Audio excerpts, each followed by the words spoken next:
UP police constable भर्ती परीक्षा रद्द कर दी गई है और 6 महीने के अंदर दोबारा इम्तिहान होगा। तो चलिए, अब ये बड़ी खबर आ ही गई है और बहुत जो लाखों प्रत्याशी थे उनके लिए एक बहुत खुशी की खबर है, और यह भी कि नकल करने वालों के खिलाफ कठोर कार्रवाई की जाएगी और आरओ और एआरओ भर्ती परीक्षा में जो धांधली हुई उसकी भी जांच कराई जाएगी। लेकिन ये जो पेपर लीक वाला मामला था, पुलिस कांस्टेबल भर्ती वाला, ये यूपी के अंदर एक बहुत बड़ा मुद्दा बनता जा रहा था और इसका बहुत बड़ा रोष जो है वो नौजवानों के अंदर था। आप समझिए, लगभग 25-27 लाख कैंडिडेट जो थे वो उन्होंने इसका इम्तिहान दिया था और ये पेपर लीक हो गया। ऐसा ये इन अभ्यर्थियों ने ही शक जाहिर करना शुरू किया बाहर आके कि ये पेपर लीक हो गया है। हमारे तो फोन पर यही सवाल आए थे इम्तिहान से पहले, हमने देखा पर्चे में वही सवाल थे।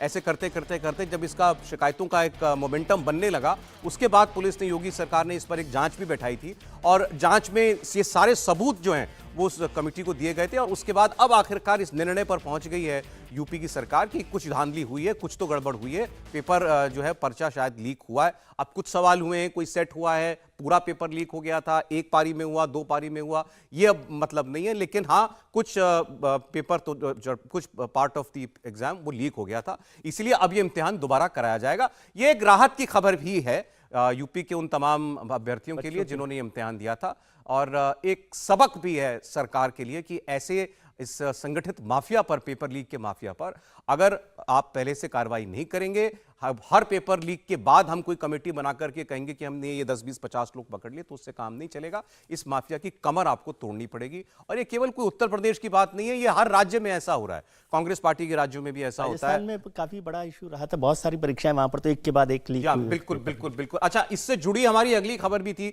हम जब उस पर बढ़ेंगे तो मैं आपको फिर बताऊंगा कि इसको कैसे यूपी के अंदर कांग्रेस पार्टी, प्रियंका गांधी की हमने बात की, वो अभी चर्चा कर ही रही थी, इसी को उन्होंने मुद्दा बनाया, पेपर लीक को उन्होंने मुद्दा बनाया था। अब ऐसा करके आज ये बात करके, फैसला करके कि री एग्जाम होगा, आपने डिसआर्म कर दिया ऑपोजिशन को। कम से कम मुद्दा तो वो अब भी बनाएंगे क्योंकि नाराजगी तो है बच्चों में इसको लेकर के, लेकिन यह है कि आपने उनके हाथ से एक मुद्दा, उसके कम से कम धार कुंद कर दिए, ऐसा हमको लगता है। त्रिपाठी जी। नहीं, निश्चित तौर पर। और देखिए, ये जो नौजवान हैं, ये जो बच्चे हैं, इनकी पीड़ा बहुत जबरदस्त है। ये उत्तर प्रदेश में पेपर लीक हो गया। उत्तर प्रदेश की सरकार ने देश का सबसे कड़ा कानून बनाया है नकल रोकने के लिए। ये भी जानना चाहिए कि इसी योगी आदित्यनाथ सरकार ने सबसे कड़ा कानून बनाया है और 150 के आसपास लोग पकड़े गए हैं जो इस अलग अलग सॉल्वर गिरोह, और हम लोग तो अपने मतलब जब से समझ हुई है तब से देख रहे हैं कि ये गिरोह काम करता है। ये सब चीजें होती हैं, देश के हर राज्य में होती हैं। लेकिन अब सवाल इससे आगे का है, क्या पेपर लीक दोबारा नहीं होगा? ऐसा कोई फुल प्रूफ सिस्टम बन पाएगा?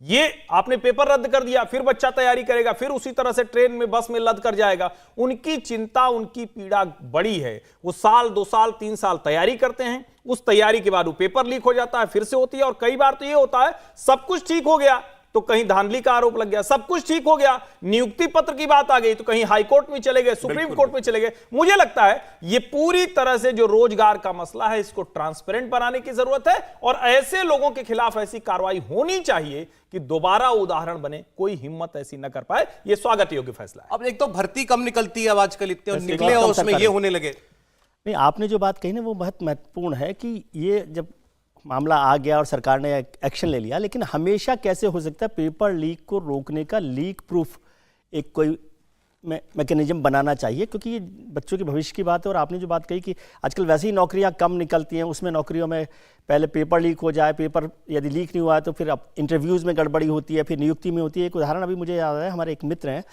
उनकी पत्नी ने 2006 में, करीबन 5 या 6 में बिहार में एक प्रोफेसर के, असिस्टेंट प्रोफेसर का एग्जाम दिया था। उनका अपॉइंटमेंट लेटर अभी आया है 2006 के बाद। 2006 के बाद वो अभी यूनिवर्सिटी में 15 साल से प्रोफेसर है किसी प्राइवेट कॉलेज में।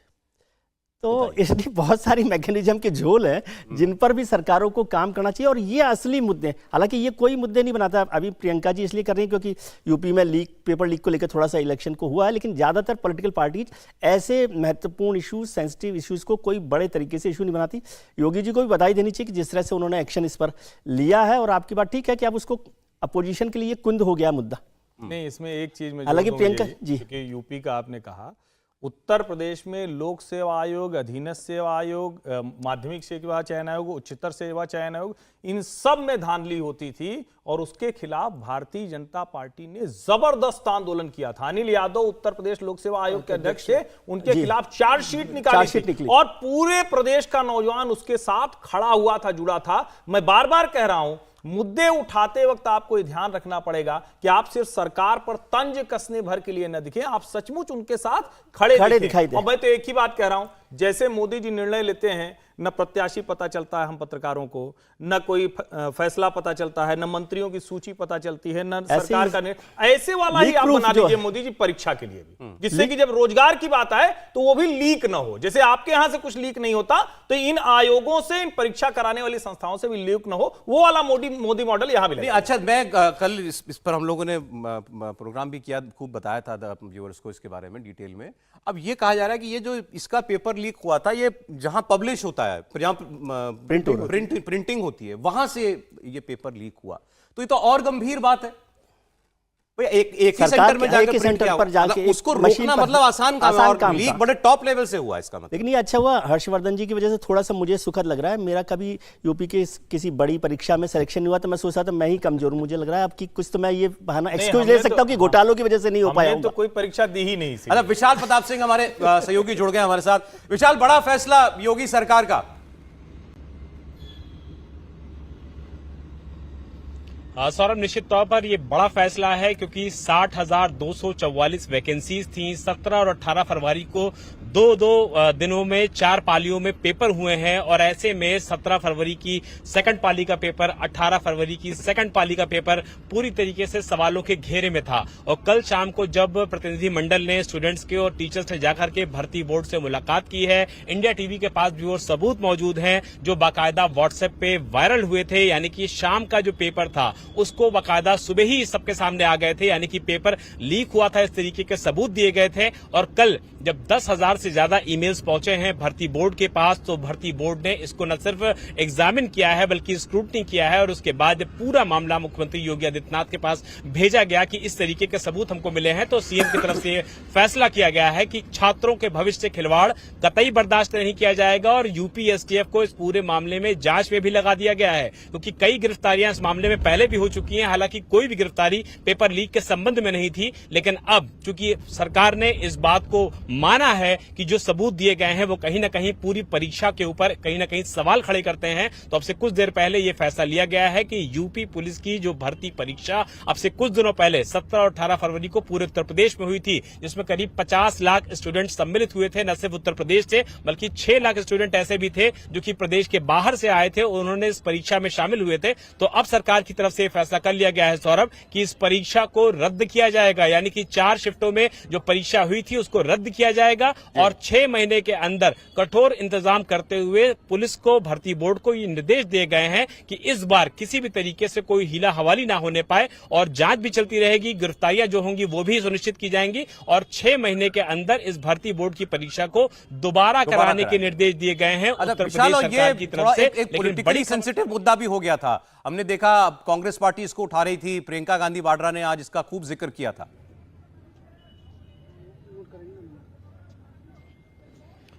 देखिए, लगातार जो विपक्ष के जो उम्मीदवार हैं वो लगातार इस बात को उठा रहे थे। न सिर्फ राहुल गांधी, उन्होंने वाराणसी में जब यात्रा कर रहे थे तो उन्होंने एक स्टूडेंट को बाकायदा अपनी जीप पर बैठा लिया था और पेपर लीक का जिक्र किया था। कल अखिलेश यादव ने भी जब फिरोजाबाद में लोगों से बातचीत की पत्रकार सम्मेलन में, तो उन्होंने भी इस पेपर लीक का जिक्र किया। प्रियंका गांधी वाड्रा ने न सिर्फ प्रयागराज बल्कि लखनऊ के भी जो विजुअल्स थे प्रोटेस्टर्स के, उनका भी जिक्र करते हुए बाकायदा ट्वीट किया, एक्स पर लिखा कि यह पूरी तरीके से गलत है और जिस तरीके से विपक्ष ने इस पूरे मामले को उठाया था और लगातार स्टूडेंट प्रोटेस्ट कर रहे थे। लखनऊ की इको गार्डन हम पहुंच चुके हैं सौरभ, जहां पर बाकायदा स्टूडेंट का प्रोटेस्ट पिछले 48 घंटों से जारी है और स्टूडेंट ने बिल्कुल साफ कर दिया था कि उनकी सिर्फ और सिर्फ एक मांग है कि किसी भी हाल में री एग्जाम होना चाहिए। तो री एग्जाम की इस मांग को सबूतों के आधार पर फिलहाल यूपी सरकार ने स्वीकार करते हुए न सिर्फ इस परीक्षा को रद्द किया है बल्कि यूपी एसटीएफ को जांच के साथ साथ 6 महीने के अंदर कठोर इंतजामों के साथ इस परीक्षा को दोबारा कराया जाए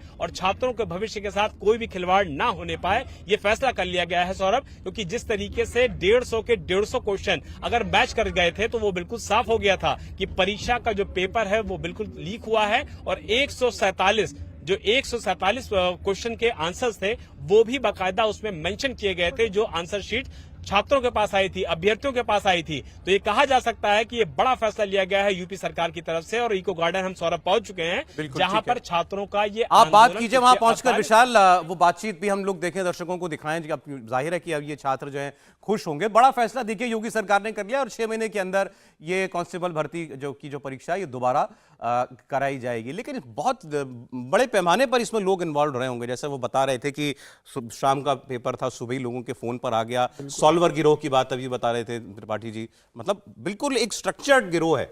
देखिए, निश्चित रूप से मुझे लगता है योगी सरकार के लिए एक बहुत असहज स्थिति है। 6 साल हो गए योगी सरकार को वहाँ पर, और योगी जिस तरीके से प्रशासक, कठोर प्रशासक माने जाते हैं कि उनके इसमें किसी तरह की घटना नहीं घट सकती। मुझे लग रहा है निश्चित रूप से भारतीय जनता पार्टी के लिए एक शर्मिंदगी का सबब जरूर बनेगा चुनाव के समय। क्योंकि जिस तरीके से राजस्थान के अंदर परीक्षाएं लीक हुई थी और भारतीय जनता पार्टी ने बहुत तगड़ा आरोप अशोक गहलोत के ऊपर लगाया था और उसका खामियाजा अशोक गहलोत सरकार को भुगतना पड़ा था कि जिस तरह से परीक्षा पेपर लीक हो रही थी। और भारतीय जनता पार्टी के साथ तो व्यापम का एक बड़ा मुद्दा मध्य प्रदेश के अंदर शिवराज सरकार के संग जुड़ा रहा है। तो मुझे लग रहा है जब पुराना इतिहास जितना रहा है तो उसके बाद सरकार को सतर्क होना चाहिए था। लेकिन जिस स्तर पर सरकार ने निर्णय लिया है कि तुरंत परीक्षा निरस्त कर दी, फिर से परीक्षा 6 महीने के अंदर होगी, मुझे लग रहा है बताता है कि सरकार का प्रयास ईमानदार है। और इस मामले में योगी आदित्यनाथ की जो गुडविल बनी हुई है, निश्चित रूप से इसके अंदर जो अपराधी होंगे योगी सरकार उन्हें जरूर तुरंत पकड़ेगी। मुझे लगता है कि अच्छा सरकार की तरफ से कदम उठाया गया है कि विद्यार्थियों की जो मांग थी परीक्षार्थियों की निरस्त किया जाए, फिर से परीक्षा कराई जाए, वो मान ली गई है। अब वहां छात्रों के बीच में हमारे सहयोगी पहुंचने वाले हैं, तो अब वो क्या कह रहे हैं, इस फैसले से संतुष्ट हैं, खुश हैं, उनकी बातचीत भी आपको दिखाएंगे। तो बड़ा फैसला यूपी में योगी सरकार ने किया है। भर्ती की जो पर्चा लीक हो गया था वो इम्तिहान दोबारा कराया जाएगा और अब ये चुनावों में बहुत बड़ा मुद्दा शायद बनता, अब इसका उतना प्रभाव शायद ना रहे।